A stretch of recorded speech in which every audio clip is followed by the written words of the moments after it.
जय श्री राम भक्तजनों। प्यारे भक्तों, जो इस एक छोटी सी बात को समझ लेता है उसके ऊपर समझ लो भगवान की परम परम कृपा है। तो प्यारे भक्तों, बड़े ध्यान से सुने, वह छोटी सी और सर्वश्रेष्ठ बात क्या है। 84 लाख योनियों में मनुष्य ही कर्म योनि है, अर्थात इस मनुष्य शरीर में किए हुए कर्मों का फल ही जीव को अन्य सारी योनियों में भोगना पड़ता है। मनुष्य, पितृ और देव, ये 3 उत्तम योनियां मानी गई हैं। इनके अतिरिक्त से सभी पाप योनियां हैं। इन तीनों में भी मुक्ति के संबंध में तो मनुष्य ही प्रधानता है। यद्यपि मनुष्य की अपेक्षा देव और पितृ अधिक पुण्य योनियां हैं और उनमें बुद्धि तथा सामर्थ्य की भी विशेषता है, परंतु भोगों की अधिकता के कारण देव और पितृ योनियों के जीव मुक्ति मार्ग पर आरूढ़ होने में प्राय असमर्थ ही रहते हैं।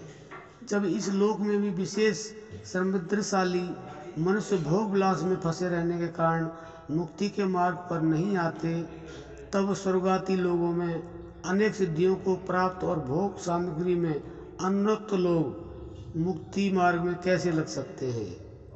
इसलिए बड़े ही सुकृतों के संग्रह होने पर भगवान की कृपा से यह परम दुर्लभ और मुक्ति का साधन मनुष्य शरीर मिलता है।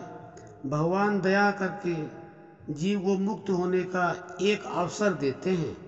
प्यारे भक्तों, ध्यान से सुनिएगा।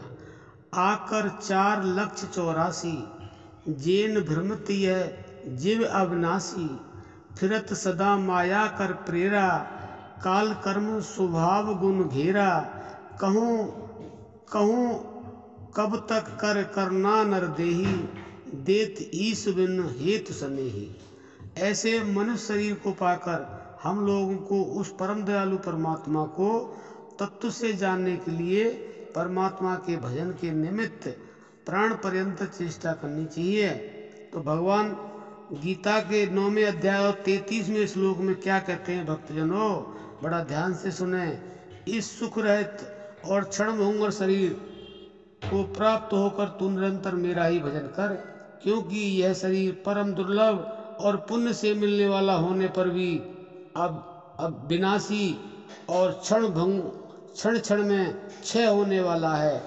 यदि इस अवसर को हमने हाथों से खो दिया तो फिर हमारे पछताने के सिवाय कुछ नहीं होगा। यह शरीर न तो भोगों के लिए है और न स्वर्ग की प्राप्ति के लिए है। जो इस मनुष्य शरीर को पाकर इसे केवल विषय भोगों में लगा देते हैं, उनकी महात्माओं ने बड़ी निंदा की है। तो प्यारे भक्तों, अगर आपने ये छोटी सी बात समझ ली, इसे अपने जीवन में उतार लिया, तो ये समझो कि आपके ऊपर भगवान की कृपा नहीं, परम कृपा है। तो प्यारे भक्तों, आप समझ गए होंगे। अब हम अपनी वाणी को विराम देते हैं। जय श्री राम।